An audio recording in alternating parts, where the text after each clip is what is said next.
बोले बाबा साहब अम्बेडकर की, आप सबकी जय। सबको जय जोहार। आज जयपाल सिंह मुंडा एवं सावित्रीबाई फुले ये दोनों हमारे देश के लिए, इस समाज के लिए और इस देश का संविधान निर्माण में जयपाल सिंह मुंडा का काफी बड़ा योगदान रहा है। और आज ये सौभाग्य है इस भील प्रदेश की धरती पे अरावली भिलवाड़ा के अंदर आज इनके पुण्यतिथि पे आयोजित इस कार्यक्रम में हमारे इस पंडाल में विराजमान आदिवासी समुदाय, साथ ही दलित, पिछड़ा, ओबीसी, बड़े बुजुर्ग, युवा साथी, माताएं, बहनें और विशेष करीने हमारे छोटू दादा के सुपुत्र पूर्व विधायक जी महेश भाई वसावा, आगे की पंक्ति में बैठे हुए समस्त वरिष्ठ जन, इस क्षेत्र के अंदर सामाजिक जन जागरण लेने काम करवा वाला, समाज में कुरीति लेने काम करवा वाला,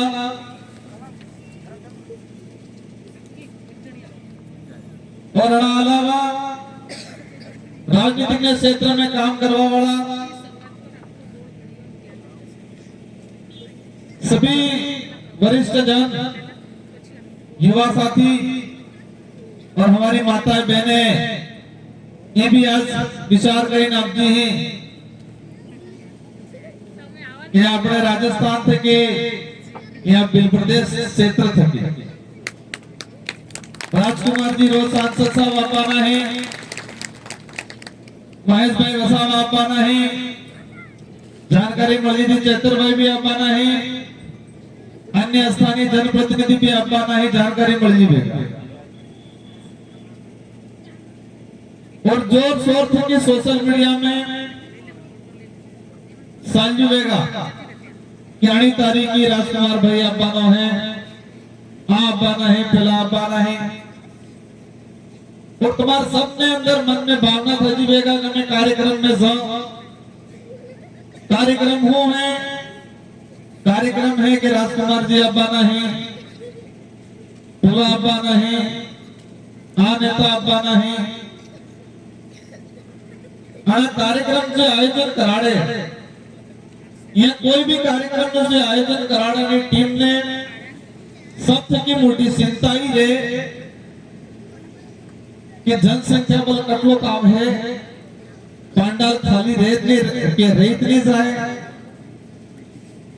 जे आयोजन कराने आनंद चिंता ही रहे।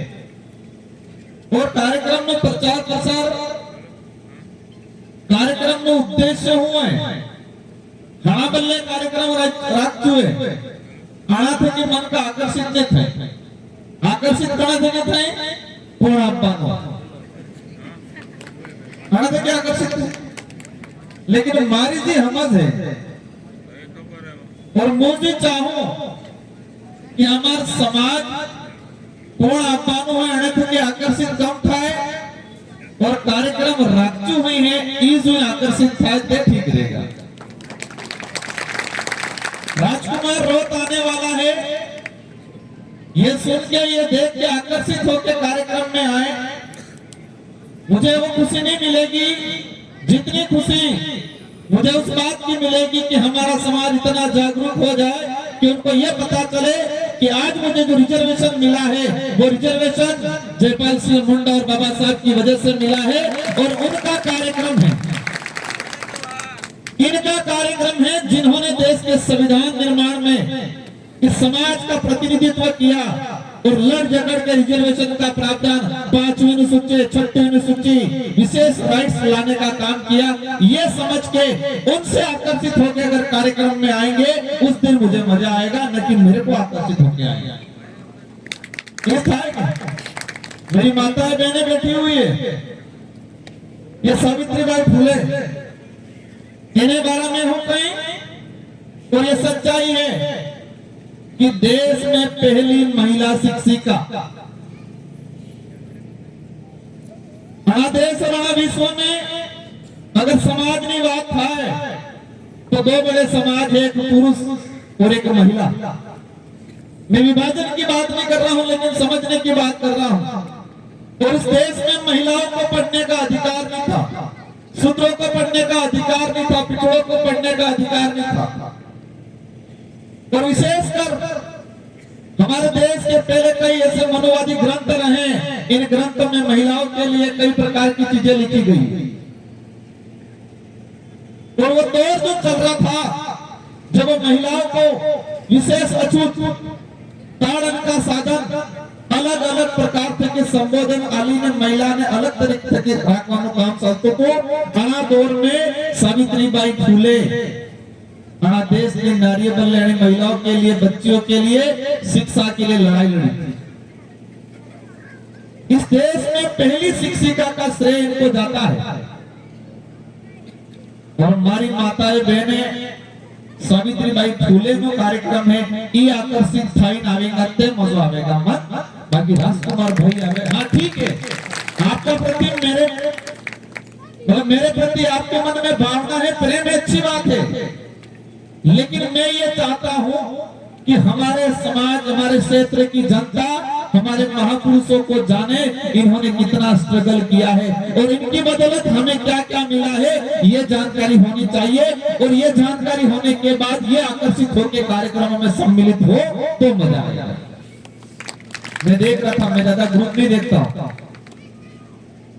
कार्यक्रम थवानो हुए, हमारे राजकुमार जी अब्बा वाला है, चैतर भाई अब्बा वाला है, ये स्टेटस लगा सावित्रीबाई फुले नो कार्यक्रम में स्टेटस लगा दो बने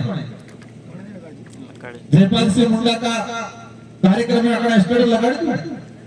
समझ में आवे कि बिली भाषा आवे, बिली भाषा समझ में आवे क्या आती है? अगर बिल प्रदेश में होगा तो बिली भाषा जरूर समझ में आवे। ये समझ हमें विकसित करनी है। इस देश का, इस समाज का दुर्भाग्य है कि जिसकी वजह से आपको प्रमाण पत्र मिला, जिसकी वजह से आपको आरक्षण मिला और उस आरक्षण की वजह से आप नौकरी लगे, आप नेता बने, इन महापुरुषों के बारे में नहीं पता है और कहते हैं हम जागरूक हो गए, हम नौकरी लग गए, हम नेता बन गए। ये हमारे समाज का दुर्भाग्य। कई अधिकारी बन गए, कई नेता बन गए, लेकिन उनको आज ये नहीं पता है कि जयपाल सिंह मुंडा कौन है, इस व्यक्ति का संविधान निर्माण में क्या योगदान रहा है। सावित्रीबाई फुले का जब स्ट्रगल हम पढ़ते हैं किताबों में, कि जब ये पढ़ाने जाते थे तो जो मनुवादी मानसिकता के लोग थे, अणमाते हो नाकता, पौटो नाकता, गोबर फेंकते, मारपीट करते, तौहीन करते, और तौहीन करने में कोई घर में विशेष तो होगा, लेकिन इस देश का आदिवासी समाज है, बहुजन समाज से थे, तो बहुजन समाज का पुरुष भी विरोध कर रहा था सावित्रीबाई फुले का कि महिलाओं का काम थोड़ी है। और सावित्रीबाई फुले का पुरुष समाज तो कर रहा था, लेकिन जो महिलाएं थी, जो मनुवादी सोच के अंदर आने वाली थी, वो भी विरोध करती थी सावित्रीबाई फुले का कि ये गलत कर रही है। महिलाओं की आजादी के लिए, महिलाओं की शिक्षा के लिए लड़ाई लड़ा, लेकिन उन्होंने उनको महिलाओं का भी विरोध झेलना पड़ा था सावित्रीबाई फुले को। और आज भी वही हो रहा है देश में। मेरे से पहले राजकोट थे कि अब जब कहता हूं राजकोट में 50,000 बिल है। दिल्ली भाषा की बात आती है, कर्नल जेम्स टोड ने किताब लिखी है शायद 1835 के आसपास, 1830 या 35 में किताब लिखी है, इसलिए 1935 के आसपास, तो सर भूल रहा, कर्नल जेम्स टोड उस समय लिखा था कि गुजरात, मध्य प्रदेश या मध्य भारत 1.5 करोड़ भीली भाषा बोलने वाली जनसंख्या है, ये उस समय लिखा था। 1935 में लिखा था कि 1.5 करोड़ भीली भाषा बोलने वाले लोग हैं कर्नल जेम्स जॉर्ज। आज कटला रे क्या कटला रे क्या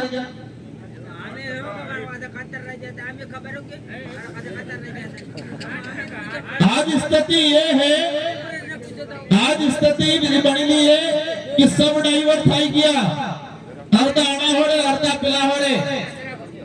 आज हम एकजुट की बात कर रहे हैं, लेकिन सबसे बड़ी समस्या ये है कि हम बिखरे हुए हैं, जातियों में बिखरे हुए हैं, बॉर्डर में बिखरे हुए हैं। आज गुजरात में राजस्थान में, गुजरात में बात आवे थोड़ी देर पहले चल रहा था, गुजरात में दारू बंद है? नहीं, गुजरात में दारू बंद है क्या? हम तो सरकारी रिकॉर्ड में सुनते हैं कि गुजरात में पूर्ण रूप से शराबबंदी है। कहां से आता है? फिर को राजस्थान से क्या आवे थे, साबरमती से क्या आवे हो, नदी बह के आ रहा है क्या?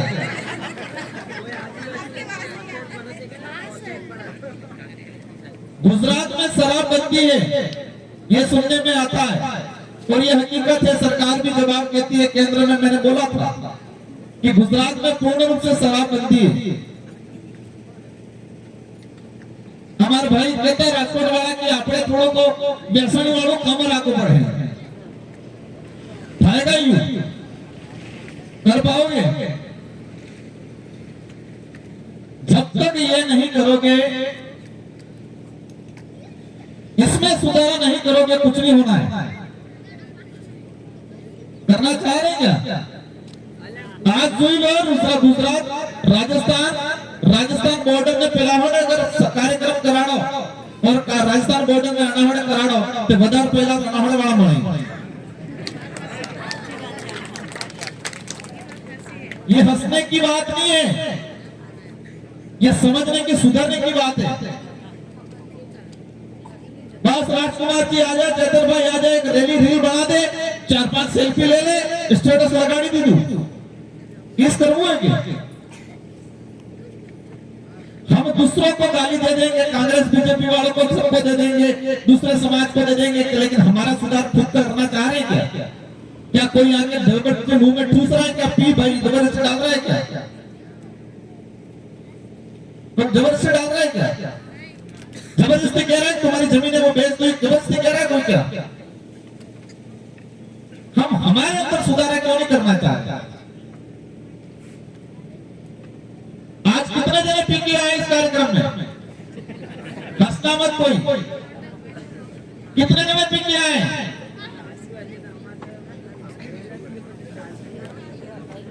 बाप दादा पीते थे, नानी वो भी पीते थे, वो थकते थे, शाम को तरीके से 2 पैक पी के सो जाते थे। और वो सही में एक कहते हैं कि दारू दवा में कई मसा, लेकिन लिमिट में थकते थे, हाथी पीता था, सुबह 4 बजे 500 रोटी पीता था। हमें नाराज हो जाएंगे चलेगा, मेरे को पीछे गालियां देंगे चलेगा, वोट नहीं देंगे चलेगा, लेकिन ऐसे लोग भी नहीं चाहिए जो सुबह उठ के दारू पी लेते हैं और समाज के लिए आगे खड़े रहते हैं, वैसे लोग भी नहीं चाहिए।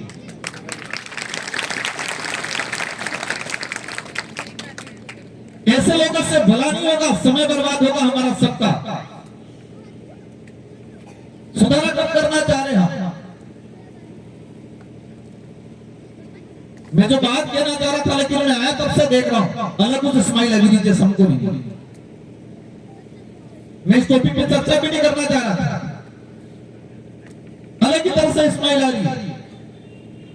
नेक्स्ट बार सुधार किया जाए कि ऐसे ऐसे जो लोग हैं कार्यक्रम के चारों तरफ वॉलंटियर रखो और एक सर्विस रूम रखो, और सर्विस रूम में रखो, और सर्विस रूम में क्या करना है मैं बताऊंगा क्या करना है। एक सर्विस, हर कार्यक्रम के पास में एक सर्विस रूम बनाओ और वॉलंटियर रखो, जो भी आया नशा पत्ता करके उस सर्विस रूम में ले जाओ और उसमें क्या करना है बताऊंगा। ऐसे लोगों की कोई जरूरत नहीं है हमारे मूवमेंट के अंदर, क्योंकि ऐसे लोग खुद की तो जिंदगी, खुद का समय बर्बाद करते हैं, लेकिन समाज की आने वाली पीढ़ी को भी बर्बाद करेंगे। और विशेषकर महिला के बचाओ तुम्हें बराबर वो काटो लागे। हाँ अब जो है तरत सर्विस रूम में तुम्हारे लुटिया होने लगे। जैसे हमारी भाई है कराटा सीख के आई है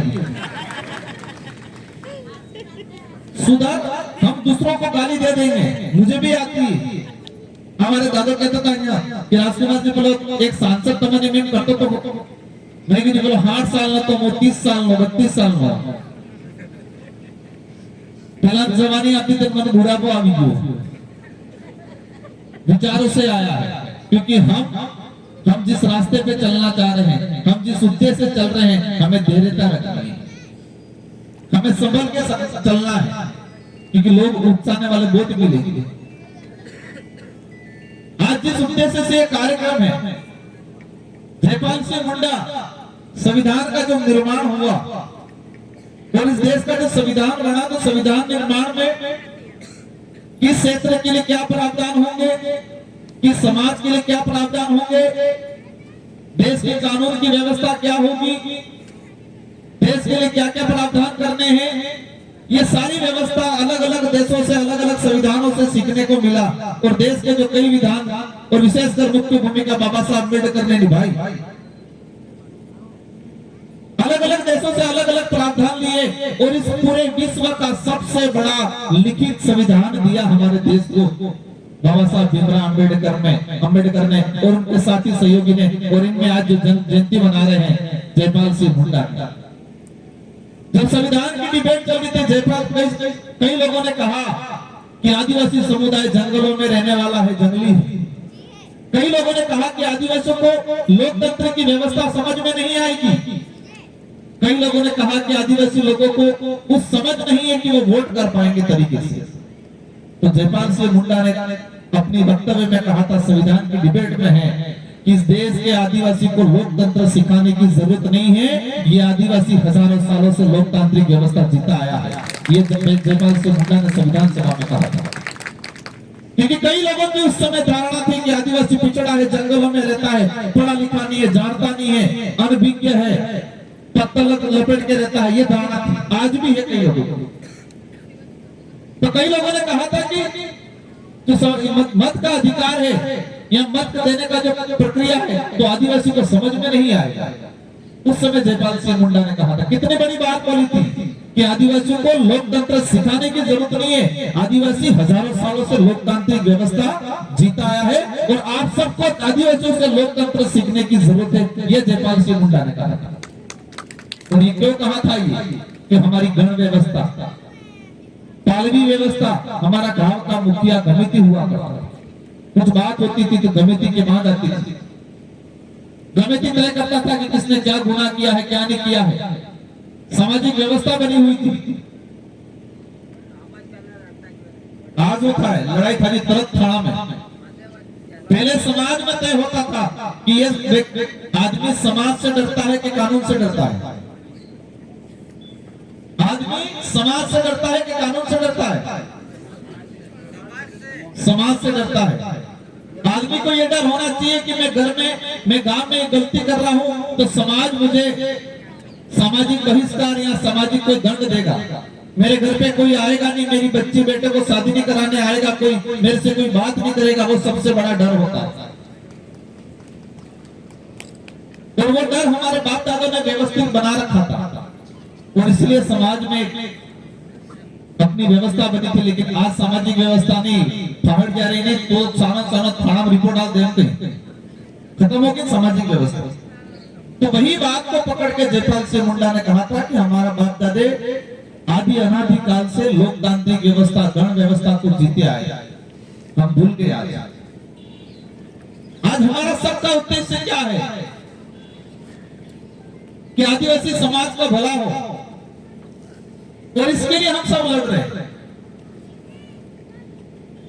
हमारी सबकी इच्छा यह है कि आदिवासी समाज का उद्धार हो, आगे आए, पढ़ लिख के आगे आए, नौकरी में आए, धंधे पानी में आए, शारीरिक रूप से मजबूत बने, मानसिक रूप से मजबूत बने, ये उद्देश्य है। इसका मतलब ये तय हो गया कि पीछे भाई हम आगे जाने की प्रयास कर रहे हैं, जिसका मतलब तय हुआ कि पीछे। तो अब ये चीजें हम नशा पता करके आगे नहीं आ सकते। फिर राम जोड़ कैसे समझ में आवे को बिली भाषा बोलो क्या तो बराबर आ रहा है क्या? अब हम जो चाह रहे हैं आज इतने जो बैठे हुए हमें देख रहा था अभी यहाँ जो हम बैठे हुए किस बात के है आधे हिंदू बने देख नहीं है थोड़े बहुत ईसाई भी होंगे थोड़े जैन भी बन गए थोड़े फिर कोई दूसरा धर्म आए तो 3-4 उसमें फिर घुस गए उसे नहीं घुसे गोत्रों में फिर बढ़ गए गोत्रों में तो ठीक है हमारी व्यवस्था है लेकिन बॉर्डरों में तो बटे हुए ही हैं पार्टियों में बटे हुए हैं आधे कांग्रेस में आधे बीजेपी में आधे फिर बीटीपी में आधे बाप में आधे आप में काम पूरा लड़ना होगा 5 साल आंदोलन करेंगे सब एकजुट होके चुनाव आते ही आधे कांग्रेस में आधे बीजेपी में आधे बीटीपी में आधे बाप में आधे आप में आपकी जो शक्ति है आपका जो पावर है आपकी संख्या बल के जो मूल्य है वो खत्म हो गया ना आप बिखर गए सब कि आप सब बैठ के ये तय कर सकते हो कि हमें किस दिशा में किसके साथ जाना है मैं ये नहीं कहूंगा कि मेरे साथ आओ या मेरी पार्टी के साथ आओ आपके अंदर वो विवेक होना चाहिए आपके अंदर वो समझ होनी चाहिए और समझ और विवेक के बाद आपके अंदर एकजुट होने करने की ताकत होनी चाहिए तो आपसे डरेगा क्योंकि पत्तू है राष्ट्रीय पार्टी वालों को पत्तू है ये आदिवासी आंदोलन कर रहा है वन विभाग से निकाल दिया फिर आंदोलन कर रहा है जमीनों से बेदखल कर रहा है फिर आंदोलन कर रहा है बोगस आदिवासी वाला चल रहा है फिर आंदोलन कर रहा है वहां खनिज निकल रहा है तो फिर आंदोलन कर रहा है वहां हाईवे निकल रहा है आंदोलन कर रहा है लेकिन चुनाव आने के बाद तो सब अलग अलग कर जाएंगे क्या होगा इस देश के जो सत्ताधारी लोग हैं इन लोगों ने हमारी मानसिकता को पढ़ लिया है मेरी बात को आप समझना इस देश के जो सत्ताधारी जो लोग हैं जो शोषणकारी नीति से सत्ता हासिल करना चाहते हैं या सत्ता हासिल करके शोषण करना चाहते हैं इन लोगों ने देश की मानसिकता को पकड़ लिया है और विशेषकर आदिवासियों की मानसिकता को पकड़ लिया है और हमारी मानसिकता यह है कि हम सीमित सोचते हैं हम सीमित सोचते हैं और सीमित सोच के वोट क्यों दे रहे हैं कोई पता नहीं और हम कह रहे थे हमारे पूर्व वक्ता कि वो पार्टी वाले नहीं आए वो नहीं आएंगे क्यों नहीं आएंगे क्योंकि वो पार्टी के प्रति वफादार है न कि समाज के प्रति वफादार है इस देश की संवैधानिक व्यवस्था में क्या प्रावधान किया प्रावधान ये किया कि हर समाज को प्रतिनिधित्व मिलना चाहिए शासन प्रशासन में तो शासन के अंदर हमारा वार्ड पर सरपंच प्रधान जिला प्रमुख एमएलए एमपी अभी गया तो हर समुदाय का प्रतिनिधित्व जाए तो आदिवासियों का प्रतिनिधित्व जाए इसलिए आदिवासी बाहुल्य क्षेत्र में सीटें आरक्षित की वो की आरक्षित की और जो आरक्षित करने का उद्देश्य ये था कि उसी वर्ग का व्यक्ति जाएगा ताकि उस वर्ग का प्रतिनिधित्व करेगा उस वर्ग के प्रति उत्तरदायित्व रहेगा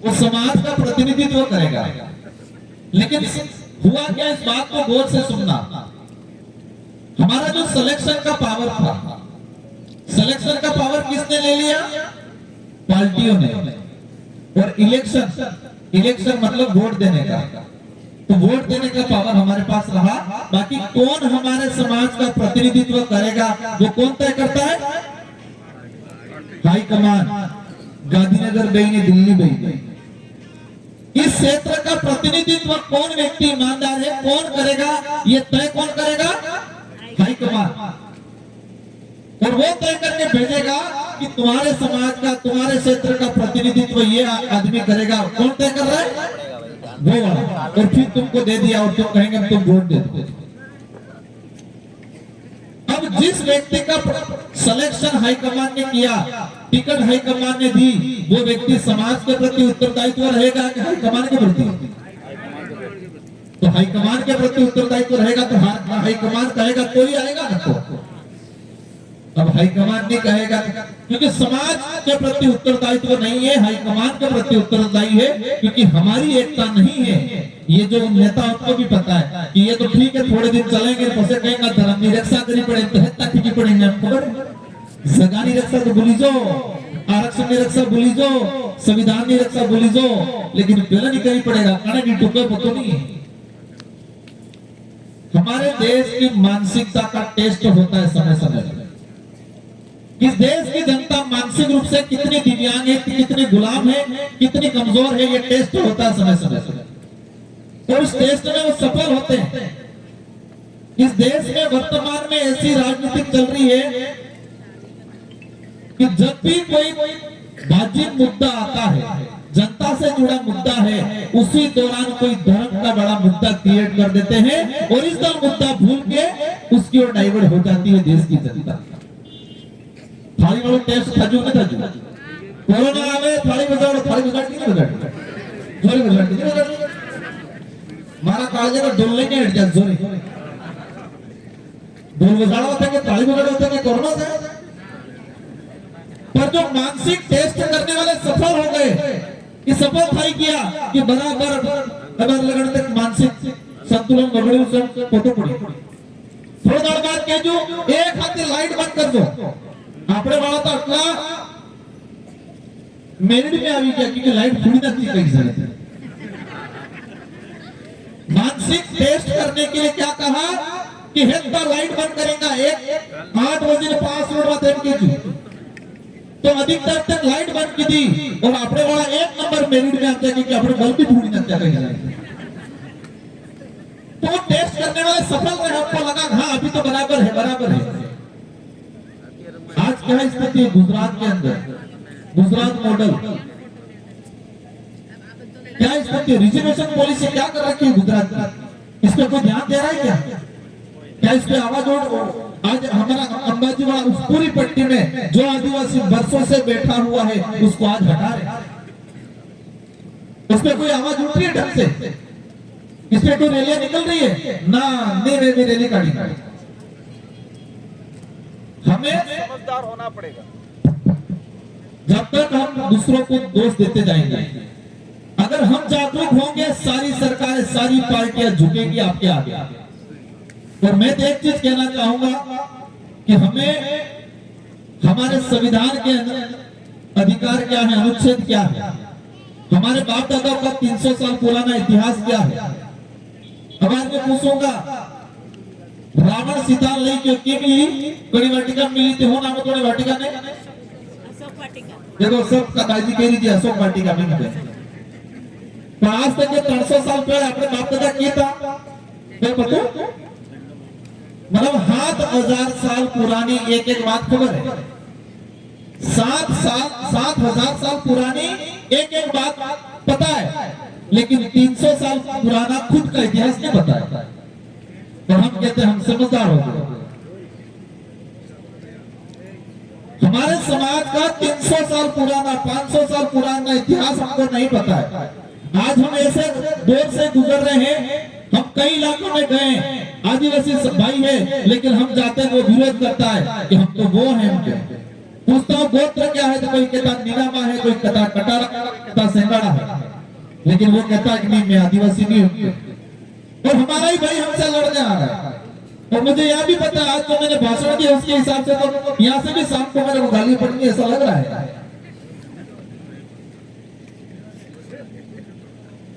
गुजरात में दारू बंद है, તમે को राजस्थान वाला मोकले तो राजस्थान वाला પેલા સાબરમતી નદી में નાખી નાખતા है, તમે गाड़ी काढ़ी में पड़ी जाओ, जबरदस्त नहीं पिड़वाता है कोई।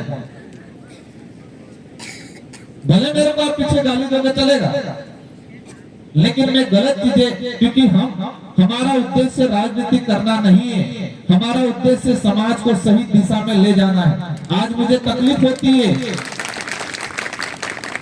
आज से 5 साल पहले इस हाईवे से गुजरा, वहां पर कच्चा मकान था आदिवासी का, लेकिन आज देख रहा हूं तो ना वो कच्चा मकान नहीं दिख रहा है, ना आदिवासी दिख रहा है। वहां पर बड़ी फैक्ट्री लग रही है, वहां पर होटल लग रही है, और वो आदिवासी पता नहीं कहां भटक रहा है। वो तकलीफ होती है मुझे इस बात पर। उसका दोषी भी हम ही है, क्योंकि छोटी मोटी लालच में आ जाते हैं। हमें हमारे देश के संवैधानिक जो अधिकार है उसके लिए लड़ना है। और गुजरात वालों के लिए विशेष कहना चाहूंगा, मैं इसको गुजरात भी नहीं कहूंगा, मैं इसको कहूंगा बिल प्रदेश की धरती है ये, और इसकी लड़ाई वर्षों से लड़ते आए। सोमजी भाई डामोर आपने लड़े, छोटू दादा ने लड़ाई लड़ी, महेश भाई ने लड़ी, दिलीप सिंह जी भुरिया ने लड़ी, आज मैं लड़ रहा हूँ, आप सब लड़ रहे हैं। इस लड़ाई को आने वाले समय में अंजाम तक पहुंचाना है, क्योंकि हमारा राज्य अलग बना होता तो 6 शेड्यूल का प्रावधान बना होता, और 6 शेड्यूल का प्रावधान बना होता तो ये जमीनें नहीं जाती हमारी, बोगस आदिवासी नहीं घुसता हमारे बीच में, हमारा आरक्षण खत्म नहीं होता। कितना बड़ा नुकसान हुआ है हमारा। लेकिन बिल प्रदेश की जो लड़ाई है उस लड़ाई को मजबूती के साथ लड़ना है। पुनः आप सबको आभार, और पुनः बोलिए जयपाल सिंह मुंडा की जय, बोलिए सावित्रीबाई फुले की जय। और मेरी माताओं बहनों से अनुरोध है, कहा जाता है कि एक घर में अगर एक पिता अगर शराबी है तो वो घर इतना बर्बाद नहीं होता है जितना एक माता पाखंडी बन जाए तो। एक माता जो पाखंडी बन जाती है तो जो पिता जो शराबी बन गया है उससे ज्यादा घर बर्बाद होता है। आस्था रखना है, हमारे पूर्वजों में रखना है, हमारे देवी देवताओं में रखना है, हमारे कुल देवी में रखना है, लेकिन हमें पाखंडी नहीं बनना है। आपका उद्धार तभी हो सकता है कि आपके बच्चों को सही खान पान दोगे, नशे पत्ते से दूर रखोगे और आपके बच्चे को अच्छी शिक्षा दिलाओगे, तो ही हमारा उद्धार होगा, बाकी कोई उद्धार नहीं होने वाला है। अच्छी शिक्षा देनी है, और शिक्षा का भी गुजरात में ये कर रखा है। और मैंने इस बात की लड़ाई लड़ी है, पार्लियामेंट के अंदर कहा है कि संत सुरमार महाराज, गोविंद गुरु महाराज मानगढ़ का इतिहास क्या गुजरात के पाठ्यक्रम में विस्तृत पढ़ाया जा रहा है? क्या संत सुरमार महाराज का पूरा इतिहास, गोविंद गुरु महाराज का इतिहास गुजरात के सरकारी पाठ्यक्रम है उसमें पढ़ा रहे हैं क्या? पढ़ा रहे? और आपको 5-7 साल पुरानी काल्पनिक बात पढ़ा रहे हैं क्या? जयपाल सिंह मुंडा, बिरसा मुंडा, सावित्रीबाई फुले का इतिहास गुजरात के सरकारी पाठ्यक्रम में पढ़ा रहे हैं क्या? अब आपके मैं कह रहा हूं कि हमारे बच्चों को शिक्षित करना है, लेकिन शिक्षा के पाठ्यक्रम में भी हमारे साथ भेदभाव हो रहा है। इस देश के वास्तविक इतिहास, इस देश के संवैधानिक अधिकारों को पाठ्यक्रम में नहीं पढ़ाया जा रहा है। अब आपने 16 पढ़ी नौकरी लगी जाएगा, बूट सूट पहन दिएगा, अधिकारी बन जाएगा, लेकिन उसको अपना इतिहास ही नहीं पता है, क्या वो अपने समाज के लिए काम करेगा? तो ये भी विडंबना है। इसलिए हमें 3 प्रकार की शिक्षा अर्जित करनी है। पहली शिक्षा पारिवारिक एजुकेशन, सामाजिक एजुकेशन। पहला एजुकेशन पारिवारिक और सामाजिक, और दूसरा एजुकेशन पाठ्यक्रम वाला जिसके माध्यम से आपको डिग्री और नौकरी मिलेगी, और तीसरा एजुकेशन इधर इधर सामाजिक कार्यक्रमों से, ऐसे आपके जैसे बुद्धिजीवी वर्गों से, रिसर्च मैनों से, जो दवा पुतला इतिहास जो है, संवैधानिक जो प्रावधान है वो खोज के जो रिसर्च रिपोर्ट के रूप में आता है वो पढ़ेंगे। 3 प्रकार का एजुकेशन प्राप्त करना है। अगर पाठ्यक्रम में पढ़ के नौकरी लग गया लेकिन उसको पारिवारिक और सामाजिक एजुकेशन नहीं है, उसको सांस्कृतिक और ऐतिहासिक एजुकेशन नहीं है, तो वो अपने समाज के काम में नहीं आएगा। समाज को वो और कमजोर अलग समझने लगा, अपने आप का अलग समझ बढ़ाने लग जाएगा, अपने आप को सुपर मान लेगा वो, और समाज की व्यवस्था, समाज की परंपरा, समाज के रीति रिवाज को वो, जिस रीति रिवाजों की वजह से, जिस परंपरा की वजह से आरक्षण मिला है, उसको भूलने लगेगा वो, और अपने आप को स्मार्ट मानने लगेगा। इसलिए समाज को, बच्चे को, आने वाली पीढ़ी को 3 प्रकार का एजुकेशन देना है। मैं दोबारा दोहरा रहा हूँ, पारिवारिक और सामाजिक एजुकेशन, पाठ्यक्रम वाला एजुकेशन, और हमें हमारे समाज के इतिहास और हमारे समाज की परंपरा, रीति रिवाज, संस्कृति का जो ज्ञान हमें देना है, इन तीनों पे काम करना है। के साथ आप सबको धन्यवाद, आभार। और मैं कार्यक्रम है इसलिए मैंने, हमारे वक्ता सब बाकी है, महेश दादा और सारे जो वक्ता बाकी है वो बोलेंगे। एक कार्यक्रम था इसलिए मैंने पहले नंबर ले लिया है, और मैं पहुंचूंगा। पीछे बहुत सारे वक्ता हैं जो समाज को लेकर अच्छी अच्छी बातें करेंगे, इनका ग्रहण करना है। ये मानसिक पोषण बहुत कभी कभी मिलता है, शारीरिक पोषण तो हमेशा मिलता है। सुबह उठ के नाश्ता करते, दोपहर में खाना खाया, शाम को खाना खाया, शारीरिक पोषण 3 टाइम मिल गया। ये मानसिक पोषण है, हमारे समाज की जानकारी जिसका आपका मानसिक ग्रोथ करेगी, आपका ब्रॉड माइंड बनाने का काम करेगी। ये सामाजिक जन जागृति के माध्यम से किस अपना मानसिक पोषण मिलेगा, अच्छो मिलेगा। बाकी जगह जगत में कसरू भरेगा, वो भरेगा कसरो और अन्य आवेगा तो कसरो काढ़वानो काम थायगा, अच्छी जानकारी मिलेगा। इन शब्दों के साथ धन्यवाद। आवाज जय जोहार जय भील प्रदेश। खूपच सारे माहिती आपली